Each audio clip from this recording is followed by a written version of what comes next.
கரூரிலே பேசிய விஜய் அவருடைய கூட்டத்தில் எவ்வளவு தில்லுமுள்ளுகள் எல்லாம் நடைபெற்றது என்பதை அறிவீர்கள். அதேபோல் விஜயபாஸ்கர் அவர்களும் வெளிப்படையாகவே செய்தியாளர் கூட்டத்தில் என்னை தாவேகாவுக்கு வந்து சேரும்படி கேட்டுக்கொண்டார்கள். ஆகவே தான் நான் ராஜினாமா செய்கிறேன் என்று சொல்லி ராஜினாமா செய்துவிட்டு அவரும் சேர்ந்து விட்டார். அந்த குதிரை பேரம் நடந்ததா உங்க வீடியோ வச்சு ஆதாரமாக கம்ப்ளைண்ட் பண்ணியிருக்காங்க திமுக.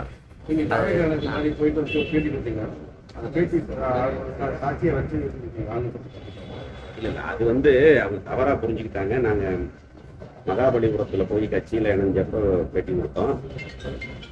தாவேக்கால இருந்தல யாரும் எங்களெல்லாம் கட்சிக்கு வானலாம் கூப்பிடல.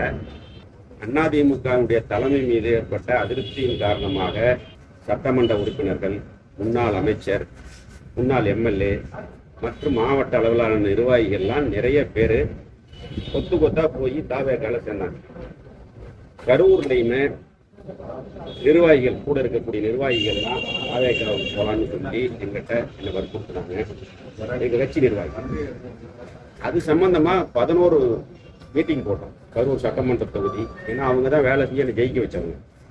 கரூர் சட்டமன்ற தொகுதி மற்ற 3 தொகுதியில் இருக்கக்கூடிய நிர்வாகிகள் எல்லாம் வர சொல்லி இந்த மாதிரியான ஒரு கருத்து இருக்கு, நம்ம அடுத்து என்ன பண்ணலாம் அப்படிங்கிறது சம்பந்தமா கருத்து கேட்டோம். ஒரு சிலர் வேண்டான்னு சொன்னாங்க. பெரும்பாலான அவருடைய கருத்தை ஏற்று நாங்கள் இன்றைய முதலமைச்சர் தளபதி அவர்கள் தலைமையில் இருக்கக்கூடிய தமிழக வெற்றி கழகத்தில் போய் இணைஞ்சோம். அப்போ பேட்டி கொடுக்கும் பொழுது அதைத்தான் சொன்னோம். அதை தவறாக புரிஞ்சுக்கிட்டாங்க. இது வரைக்கும் அன்னைக்கு நாங்கள் சேர வரைக்குமே தாவேக்கால் இருந்தோ அல்லது தாவேக்கால் இருந்து போனவங்க, இப்போ உடுமலை ராதாகிருஷ்ணன் போனார், நம்ம கடலூர் சம்பத்தண்ணன் போனாங்க, நம்ம திருச்சி முசிறி சிவபதி போனார், கடம்பூர் ராஜன் அவங்கெல்லாம் போனாங்க. அவங்களே என்னோட அமைச்சராக இருந்தவங்க. அவங்ககிட்ட என்ன கேட்டோம்னா, போனீங்க அங்கே என்ன மாதிரி அந்த மாதிரி தான் பேசியிருக்கிறோம். அதைத்தான் சொன்னேன். நம்மளோட நிர்வாகிகளுடைய எண்ணம் அதுவாக இருந்தது. அதனால தான் இன்னைக்கு நிறைய நிர்வாகிகள், ஒன்றிய செயலாளர், நகர செயலர், பகுதி செயலாளர்கள் என்னோட தாவேக்கால இணைஞ்சிருக்கிறாங்க. அவங்க சொன்ன கருத்தை தான் சொன்னேன். அதை தவறுதலாக பத்திரிகைகளும் தொலைக்காட்சிகளும் சொல்கிறாங்க. அதை வச்சு ஏதோ இன்னைக்கு பேப்பரில் போட்டிருக்காங்க. பார்த்தேன் நான். அது சி விஜயபாஸ்கர்னு போட்டிருக்காங்க. அந்த மாதிரியான ஒரு எந்த நிகழ்வும் நடக்கலை. நீங்கள் நான் பேட்டி கொடுத்ததுக்கு அப்புறம் இருக்கிறத பார்க்கணும்.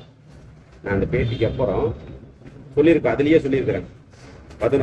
நிர்வாகிகளுடைய கருத்தை கேட்டு மிகுந்த ஒரு அமைதியாக பல கட்ட யோசனைகளுக்கு பிறகு யாருடைய அழுத்தமும் இல்லாமல் நானா எடுத்த முடிவு, நானும் என்னோட இருக்கக்கூடிய நிர்வாகிகளும் சேர்ந்து எடுத்த முடிவு தான். அவங்க தாவேக்காலையோ அல்லது தாவேக்காவில் போய் சேர்ந்த எங்களுடைய முன்னாள் அமைச்சர்கள், சட்டமன்ற உறுப்பினர்களுடைய நிர்பந்தத்தாலேயோ நான் தாவேக்காவுக்கு சொல்லவில்லை. என்னுடைய சுயமான முடிவு.